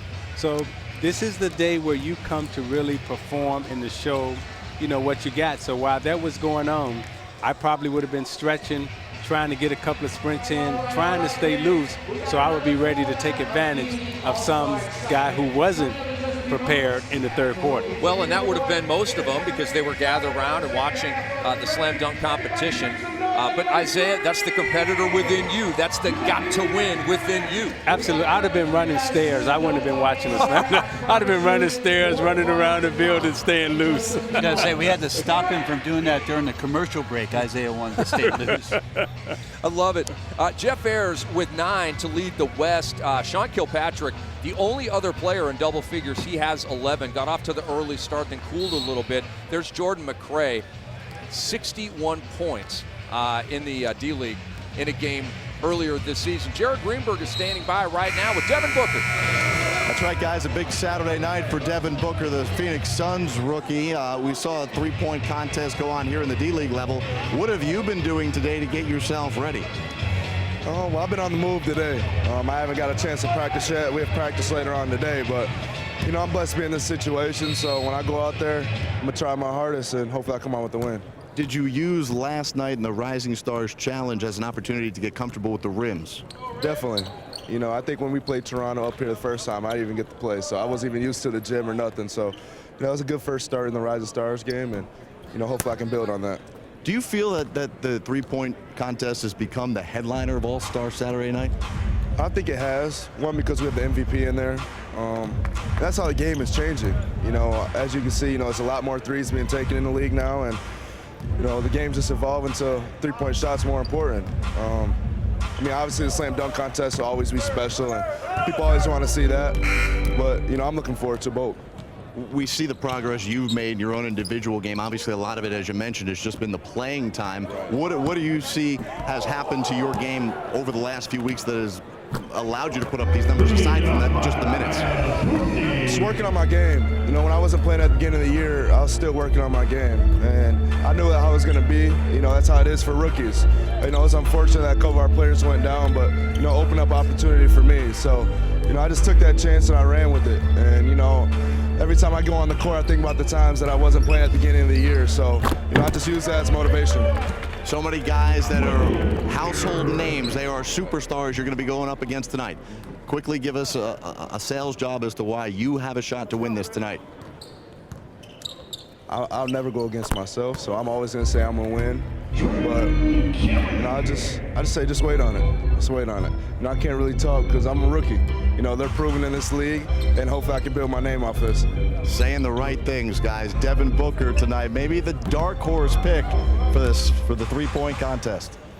Jared and Devin, thank you very much. As you see, the second half is underway. I thought Jared asked Devin a great question. Do you think the three-point contest is now sort of the signature, most look-forward-to element of All-Star Saturday night? What do you think? I think it is, and the reason why is because the NBA has gone more to the below-the-rim game and emphasizing the below-the-rim game as opposed to the aerial attack of the game, and it's about the skills being on display, not necessarily the dunks being on display. So when you look at ball handling, when you look at passing, when you look at shooting, those are the things that are being emphasized in the game today.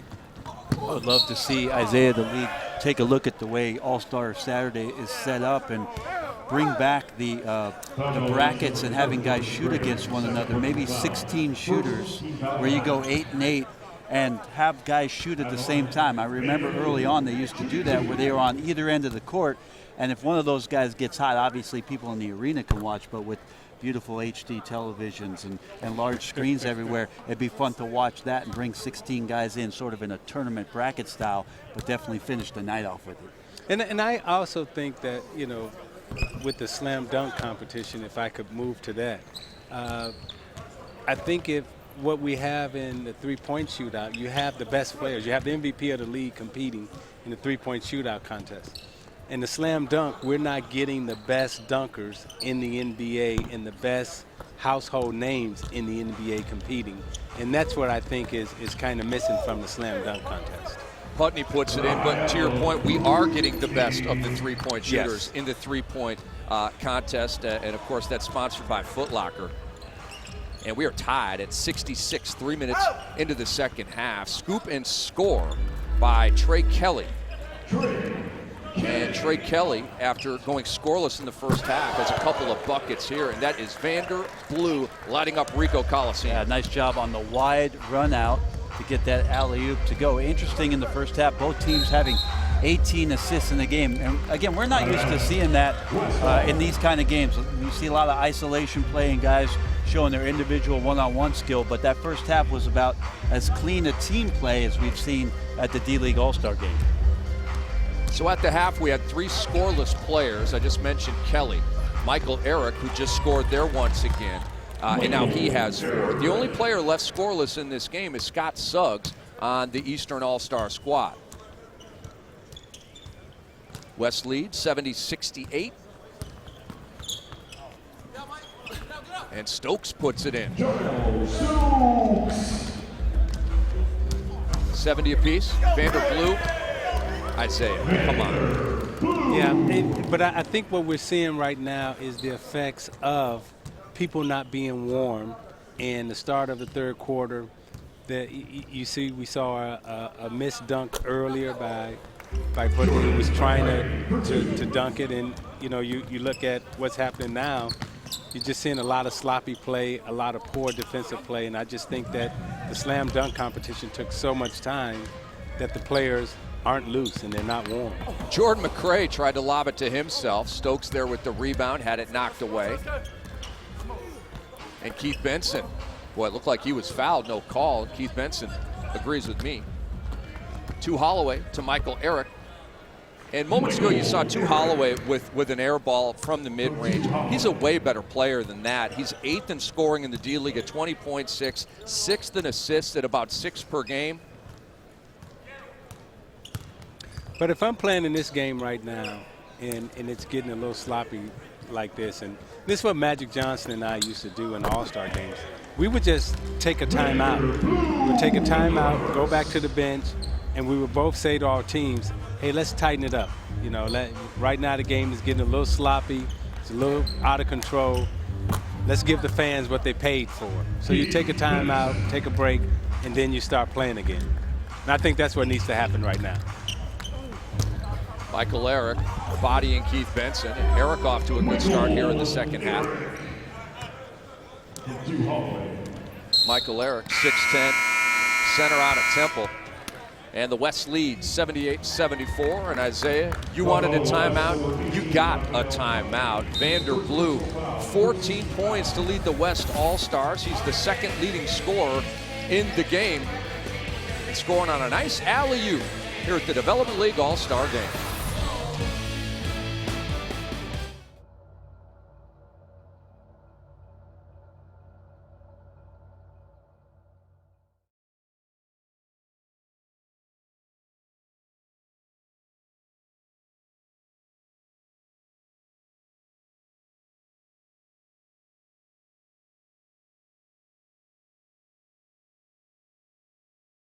Is presented by Kumho Tire, official tire partner of the NBA. Kumho Tire.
D-League All-Star Game is presented by Kumho Tire, official tire partner of the NBA.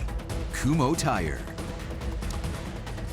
And we welcome you back to Ricoh Coliseum. Let's take a look at the upcoming NBA Development League national TV schedule. ESPNU, Friday, February 26th. It's Reno at Santa Cruz at 11 p.m. Eastern. And for more on these games, please go to NBADleague.com or visit the NBA D-League app. And Jimmer Fredette now has 19. He's 8 of 11. And Bones, he is right now the favorite for All-Star MVP. Yeah, nice to see him get in here and get another quick two. Isaiah, do you have a name for that move? A lot of players incorporate that high dribble skip over. Have you ever heard anybody put a term on that move? No, I haven't. But you can give it one right now. No, I'm trying to think of. I just haven't heard a term for when guys make that high skip dribble, and that's not in any way how I want to refer to it, by the way. But impressive by Jimmer to get that one done. So Vander Blue just nailed a 3, and he is coming for Jimmer Fredette's money in terms of D-League All-Star Game MVP. Had a nice moment with Pops Mensah Bonsu, who back in 2007 in Vegas, at the very first D-League All-Star Game, won MVP, and he's now part of the Players Association. Such a good guy. Terrific guy to talk to back in the day, 10 years later. Just as vibrant a human being. Real happy for Pops. A real success story in the NBA. And now 10 years later, here we are in Toronto. And a turnover, Cookout for the East. And Scott Suggs is in the books. Every player in the game has officially scored at least 1 point. Finally, and you can see the level of play has picked up after the timeout. I think both coaches talked to their teams about being organized, about playing the right way. I think both of them came out of the timeout with a little bit more intensity and a little bit more passion. Lido makes a nice drive there, getting contact, and then one opportunity, getting the Christmas present. So what I did there because Christmas fouled him. Christmas present. Christmas had fouled him. You good. You got it going on today. The coachable, the Christmas present. I try to shoot for 3 good jokes, and we're not anywhere close to. So we got a good third ones one yet. coming. No, they got to be good. We're 0 for 2. Well, we've got 13 minutes left, Bones. I like your chances here. Baczynski now with his 3rd left-handed hook shot of the game. And the East within 4. Kadi Lalane. Look good off his hand. And it's Fredette up to Christmas. Uh-oh. He was caught between a layup and a dunk right there, wasn't he? Yeah, Santa wasn't nice to him. See, Isaiah's now Look where you started, Brent. He's been infected. Kadi Lalane, he's been nice. 9 points now in 6 minutes. And if the Spurs like him enough to draft him, that's good enough for me. You know, the Spurs have been extremely successful with not only finding undervalued talent, but also, you know, going overseas and bringing in superstar talent also. Lido's going to spin out of the post Kobe style and miss.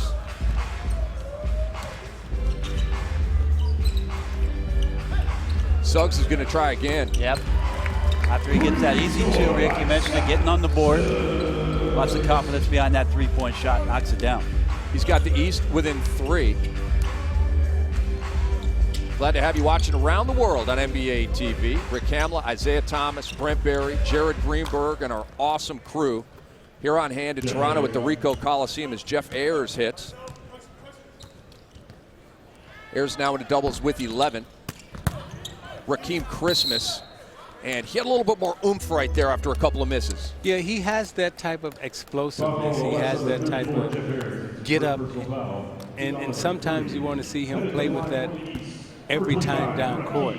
But he finds a way to pick his spot to use his explosiveness around the basket. So the best way to follow NBA prospects and assignments is on the NBA D-League app. Available on all Apple and Android devices. You can watch live games and highlights. Go to the App Store to download it now. So Christmas now with 8 points and 6 rebounds in 11 minutes.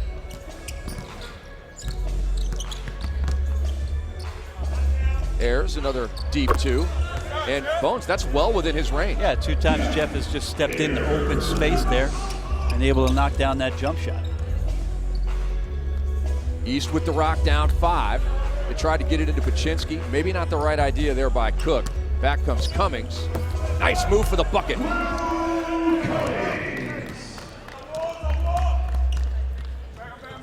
Here's some D, Isaiah.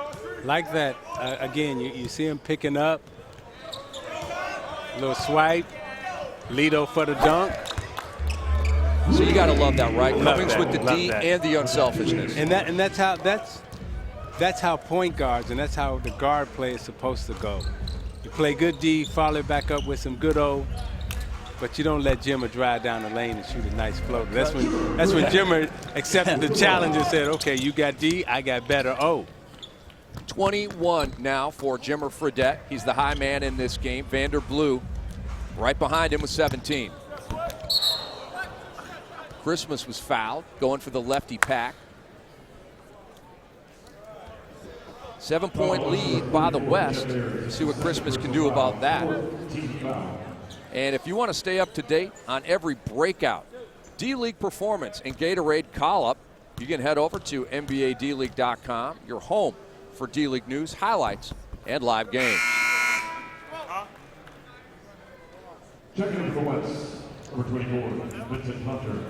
We heard Development League President Malcolm Turner with Jared Greenberg earlier. I spoke with him briefly at halftime. He's very proud about the expansion of the Development League to 22 teams. As of next year, it's 19 right now. 3 more NBA teams have purchased Development League affiliates. The number is 22.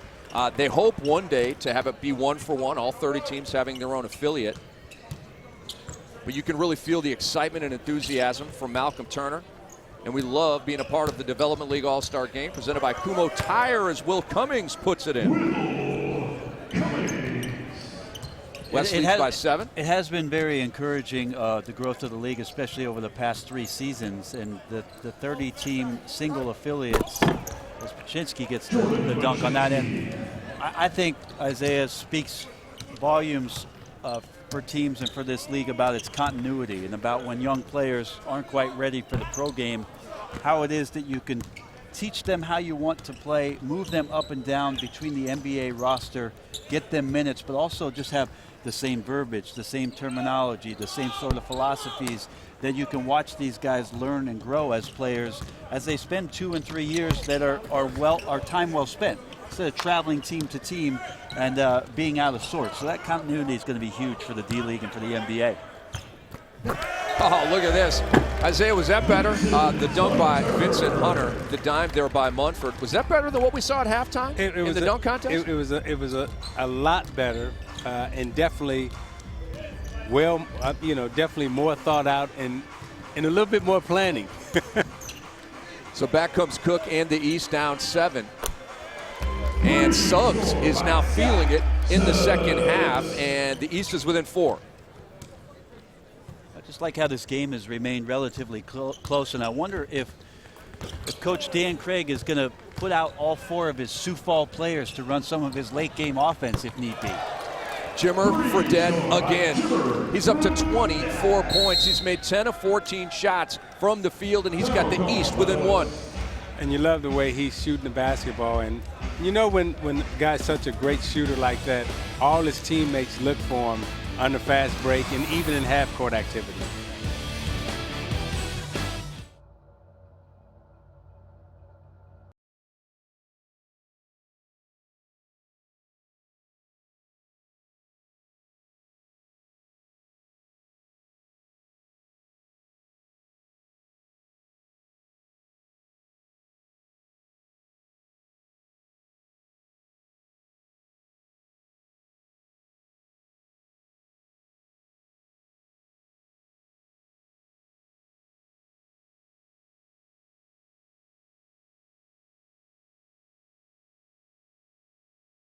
Now, East. Come on. We're gone, let's go. Tell you what, big fella, Jordan, he plays hard. Come on, let's go. Hey, have fun out there. Let's play with that same pace we ended with. Here we go. East up 3, 1, 2, 3. East.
Now, East. Come on.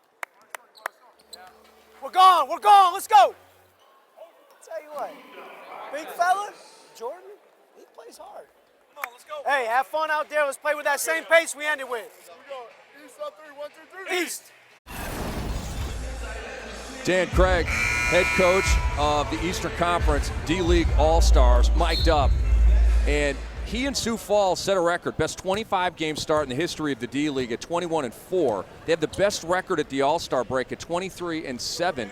Dan Craig, longtime assistant coach with the Miami Heat, now heading up the Sioux Falls Skyforce and looking for a D-League championship. Long way to go before that. And that is Brandon Ashley putting it in for the West, and they go back up by 3. Jordan Paczynski catching the eye of Coach Craig. And Baczynski having a nice game. 10 points in 14 minutes. He's got at least one block. Here's Jimmer Fredette. That is a three. He's got 27 points. And he is feeling it. Don't back up on the Jimmer. We're tied at 100. Good steal there by Quinn Cook. He's all alone, and he's got friends in the jam. And that was a nice bounce pass by Quinn, and he ran Mumford, the defender, off so Sewell can get the dunk. Suggs now to double figures with 10. Cook another loose ball, feeds Jimmer. That's 2 times on defense. Ronald Roberts has gotten down there and deep, but this time he actually jammed his thumb, and he lets that layup go by him. But holding on to that left thumb, I think he might have jammed it, tipping that pass away. Vincent Hunter just scored for the West to tie it again at 102. Yeah, see, Roberts can't get his hands together. He's holding on to that thumb, so not ready for that alley-oop, and he's going to have to get looked at. And Dan Craig will sub out Ronald Roberts Jr. That's unfortunate for him. Yeah, he is grabbing that left thumb. This is the 8th tie of the game. And on a cold day here in Toronto, in a cold Ricoh Arena, Ricoh Coliseum rather, you know that thumb hurts even more. Munford for 3, and he gives the West a 3-point lead. Not a bad answer back there, Isaiah. Not a bad answer at all, and you know it puts him up 3, and you say to yourself, okay, now we got to do. Oh, look at Stevenson taking it himself. Yeah, and Fredette comes back with the steal. Cook wants to give it back to him.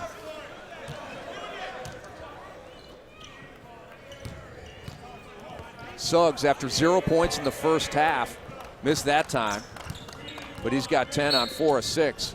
And a backcourt foul on Quinn Cook. You're not mad at him, are you, Isaiah? No, I'm not mad at him all because he's playing good defense. He's picking up full court, but I thought Fredette at that time should have took the shot.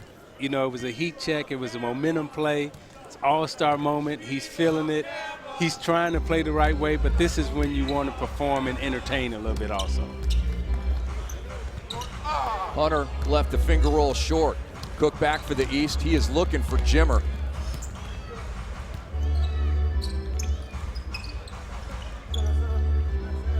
Stokes, and that's his office. In the paint, bounding around bodies and scoring. Yeah, nice tempo there. Just slowed himself down, goes to the left hand, and a nice finish from Stokes. Cummings hard charging. I heard a tweet. No and 1, but get him to the line for 2.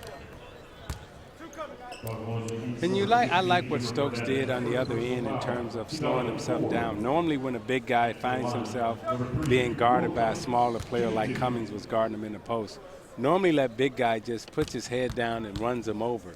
But Stokes took his time, maneuvered around him, and made the layup.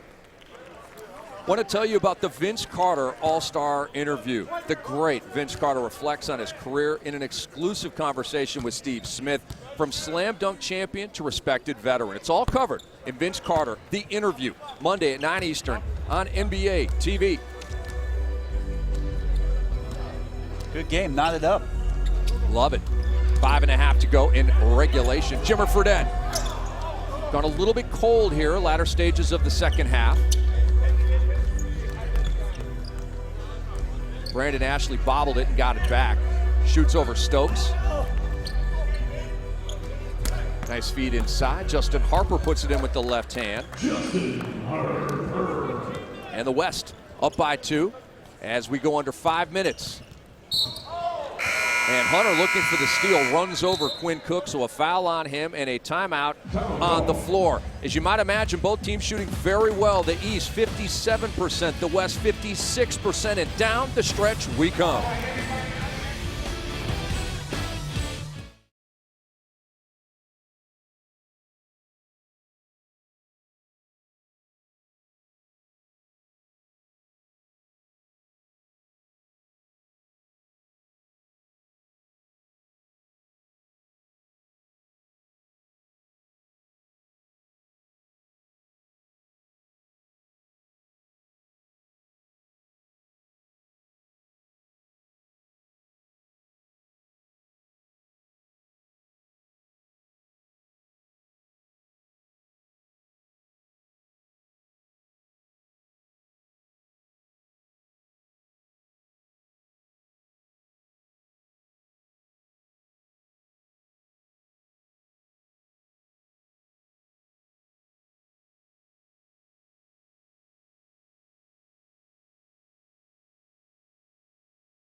NBA Development League All-Star Game presented by Kumho Tire. The rocking and rolling here at Ricoh Coliseum in Toronto. An open court returns to TNT today at 5 p.m. with a special Basketball 101 episode. A cast of greats including Shaq, Reggie Miller, Isaiah, and Grant Hill breaking down the X's and O's of the game through their unique perspectives. Coming up later today on TNT. Now we bring in Jared Greenberg for an update on Ronald Roberts Jr.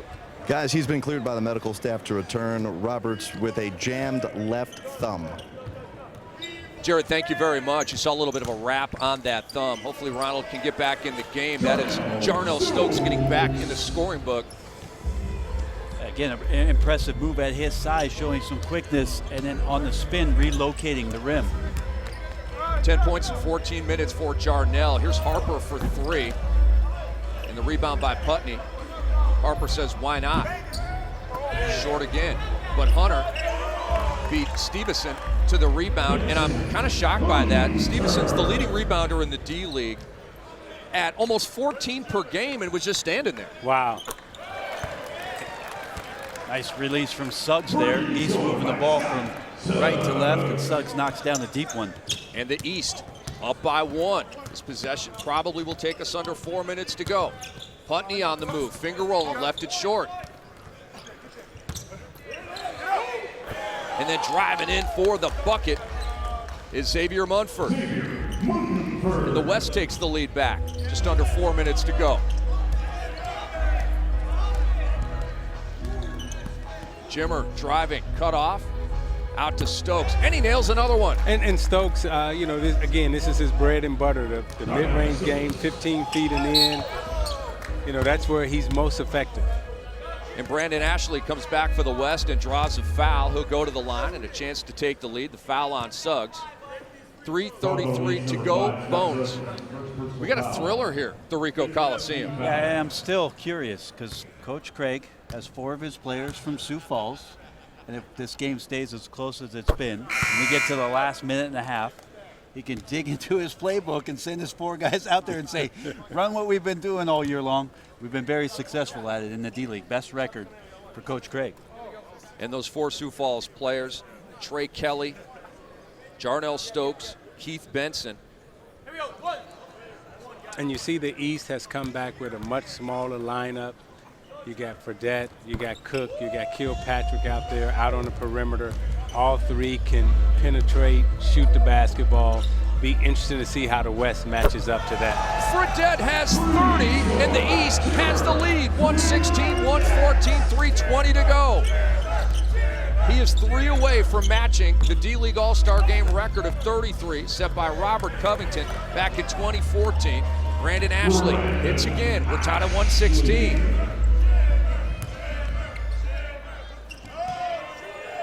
Fans chanting for Jimmer. He's got the rock, but they trap him. And here's Stokes. Bum rushing, spinning, and missing. Here's an alley-oop for the lead. Oh, what a pass right there. That was Munford to Putney. West on top by 2. Yeah, you got the small guys against the big guys. It'll be the 3-point shots for the East versus the 2-pointers for the West. Stokes set a pick for Jimmer.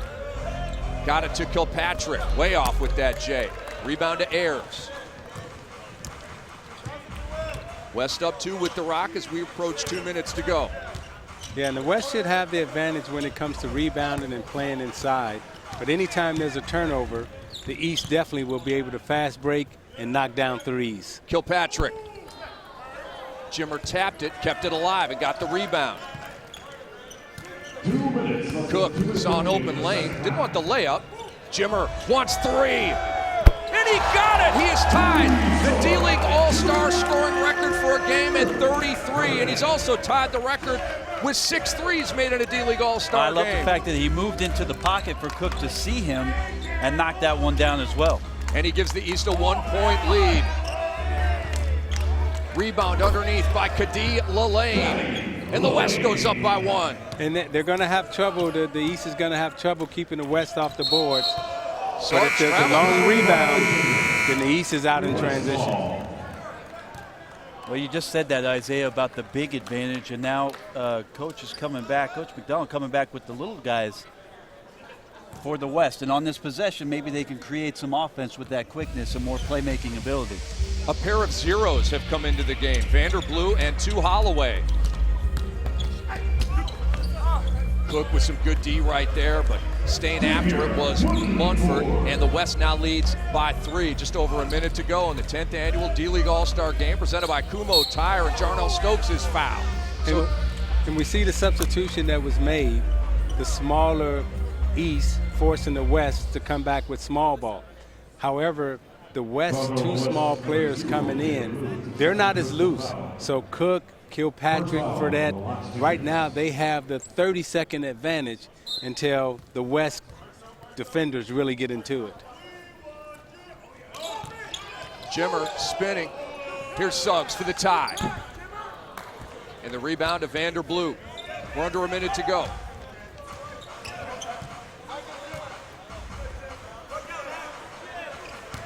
Kadee Lalane spins, reverses, misses. Again, the East down 3. Quinn Cook, diming Stokes. He got it to go, plus the foul. Stokes a free throw here for the tie. And Cook taking a little bit of a chance there. I know it's the All-Star game. You do want to win, and you're in transition like that. Cook, normally you'd want to pull that ball out, but trust Stokes, trust the hands, and a trusty finish for Stokes. 14 points in 18 minutes. I'm not going to give you his free throw stats because I don't want to jinx him. He is 5 for 5 now from the line. We're tied at 122. Isaiah Thomas, you're a good luck charm. Your first D-League All-Star game as an analyst, and this is maybe arguably the best D-League All-Star game I've ever seen. Well, I like it that when we show up, they compete. And that's what we want to see. We want to see good competition. I think the coaches have great strategy going on right now. We got a tied All-Star game. It's been a well-played game. We got a high-scoring, hot player in terms of Fredette. And I think Cook, he and Fredette have basically found a groove and a niche of playing together, and they're putting on a good show. Bones, how about this? 122, 122. 42.3 to go. Put this into perspective among some of the better D-League All-Star games you've seen. Well, I like the competitiveness we saw in the first half. Usually teams have gotten really loose when we've been at this game in the past, but these guys have kept it close all game long. Again, Jimmer's stepping up and stepping out in terms of his offensive performance. We'll see what kind of execution these coaches have against one another. You know, with a lot of guys who can do a lot of things for them. They play against them during the year and don't have at their disposal some of their skill sets. I bet the coach is licking their chops to put these guys in some of their sets here to finish the game off. Well, the West didn't have a timeout, but they called one, and that is a technical foul.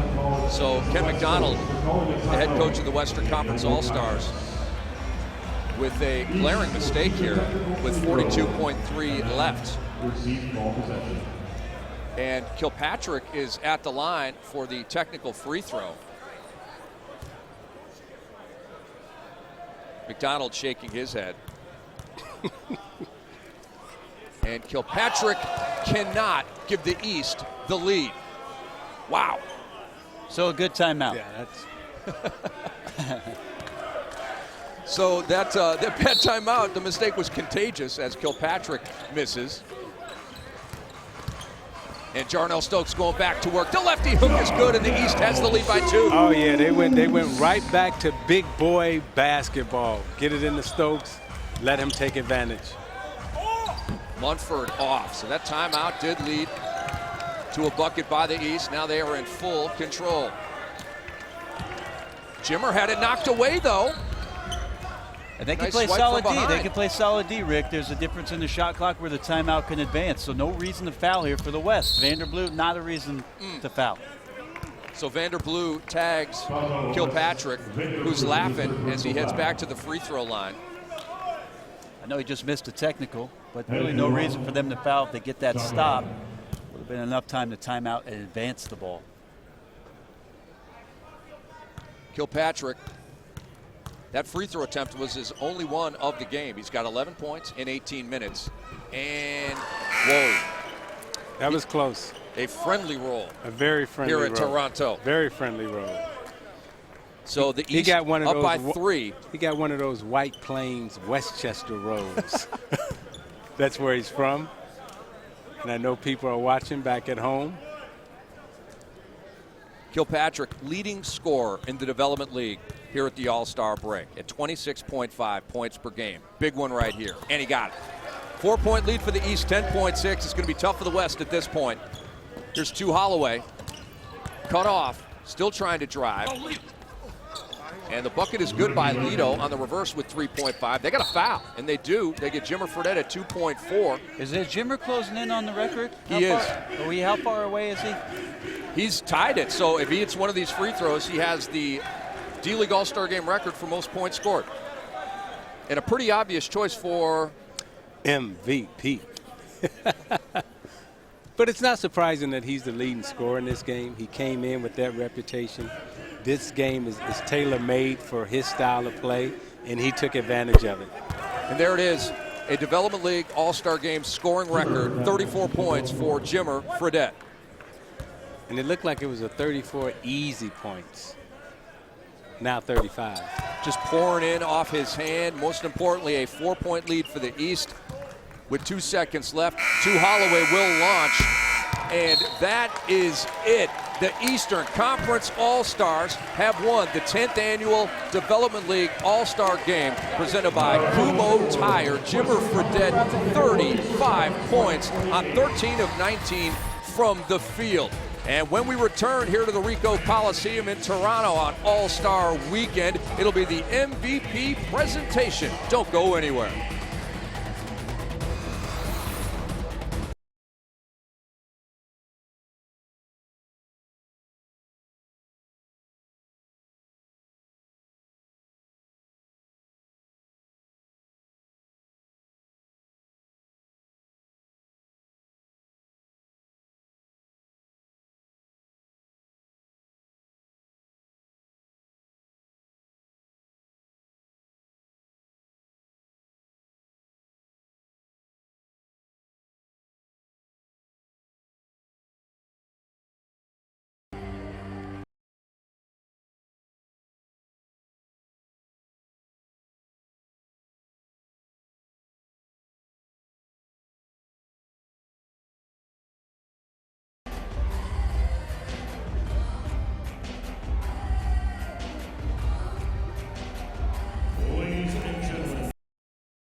General Marketing Manager of Kumho Tire USA is joined by Malcolm Turner to present this year's Kumho Tire NBA D-League All-Star MVP Award with 35 points to Jimmer Fredette.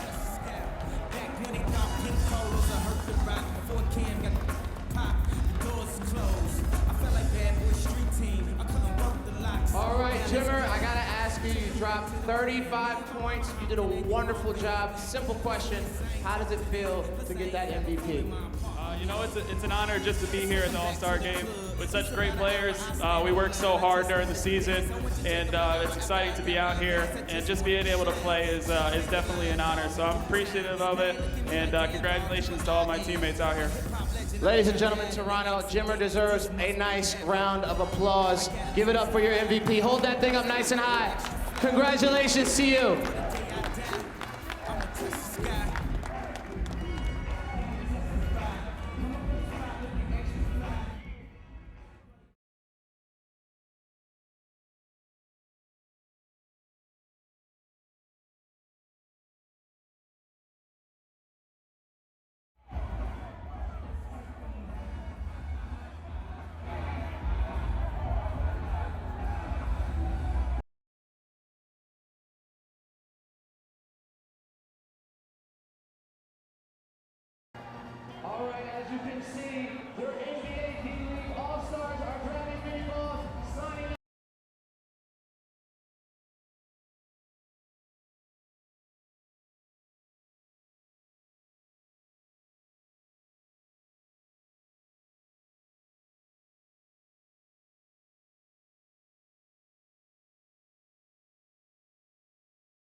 in a surprise to no one, Jimmer Fredette named D-League All-Star Game MVP. Sangbo Kim, the general marketing manager of Kumho Tire USA, presenting the trophy. And Jared Greenberg moments ago caught up with MVP Jimmer Fredette.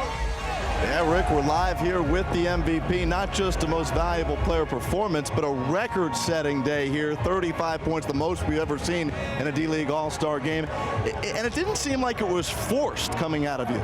I was just taking what the defense gives us. I mean, it's an All-Stars game. It was fun to be able to go out there and play with the teammates, and they were looking for me. I made a couple shots in the beginning, and it kind of got me going, and they were looking for me, and I was fortunate enough to make some shots tonight. So it was just a lot of fun to be out here with these guys. For you, with the amount of NBA experience that you have, can you still put in perspective what a day like this can do for you to get you back there? It could do wonders. You never know who's watching and who's out in the stands on any single night at a D-League event. There's obviously lots of NBA teams out there watching, and you just got to be able to perform every single night and give it your best, give it your all, and see what happens in the end. Is there one or two key things that you've been hearing from teams that they want to see from you that you try and put on display in a game like this? I can try to just go out there and just be efficient, shoot the ball well. The teams are always looking for a guy to come off the bench and score the basketball, and I feel like I can provide that for a team. So just trying to be as efficient as I can, work as hard as I can defensively, and just fight out there. They want to see fight. What do you expect out of the second half of the season from yourself, and do you think it's a possibility you'll be back in the NBA before the year's done? You never know. You just try to go out there and play, and sometimes you can't control everything out there. You can control how you play and your attitude, and if you're happy or not. So that's what the things that I'm trying to control right now. And hopefully I'll get another shot at some point, but you can't dwell on it. You just got to go out there, work every single night, get better, and the rest will take care of itself. Well, Jimmer, if history means anything, the guy who wins this trophy in past years usually makes it back to the NBA relatively quickly. Congratulations on this, and we look forward to seeing you wherever you're playing in the coming months. Appreciate it. Thank you very much. That's Jimmer Fredette, guys. 35 points, a new record, the most valuable player for the 2016 D-League All-Star Game. Jared and Jimmer, thank you very much. East beats West, 128-124. 6 in double figures for the East, led by Jimmer's 35. 7 in double figures for the West, led by Vander Blue with 17. It was a classic at Ricoh Coliseum. The 10th annual D-League All-Star Game is in the books. We're coming back to talk about All-Star Weekend in Toronto.